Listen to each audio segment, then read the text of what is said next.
కానీ పేర్లు వేరు. ఇదంతా పురాణమే అనుకుంటే పొరపాటే. ఎందుకంటే చరిత్రలో ఎంతోమంది మేధావులు ఈ నగరాన్ని వెతకడానికి తమ జీవితాలను దారపోశారు.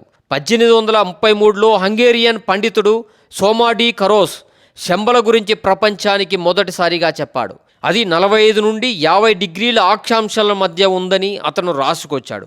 ఆ తర్వాత థియోసాఫికల్ సొసైటీ స్థాపకురాలు మేడం బ్లావట్కి శంబల అనేది భౌతిక నగరం కాదని, అది ఈతరులో ఉండి అదృశ్య నగరం అని చెప్పింది.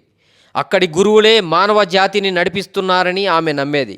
కానీ అందరికంటే ముఖ్యమైన వ్యక్తి రష్యన్ చిత్రకారుడు మరియు తత్వవేత్త నికోలస్ రోరిచ్. 1920లో రోరిచ్ అతని భార్య మరియు కొడుకుతో కలిసి హిమాలయాల్లో ఒక భయంకరమైన యాత్ర చేశారు. అతని ఉద్దేశం ఒకటే, శంబల రాజ్యాన్ని కనుగొనడం.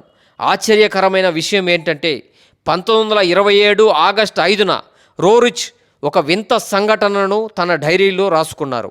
వారు పర్వతాల మధ్య వెళ్తుండగా ఆకాశంలో ఒక పెద్ద గుడ్డు ఆకారంలో ఉన్న ప్రకాశవంతమైన వస్తువు వేగంగా వెళ్లడం చూశారు. అది సూర్యుడు కాంతిని పరావర్తనం చేస్తూ క్షణాల్లో మాయమైపోయిందంట. అప్పట్లో విమానాలు అంత ఎత్తులో ఎగిరే టెక్నాలజీ లేదు. మరి రోరిచ్ చూసింది ఏంటి?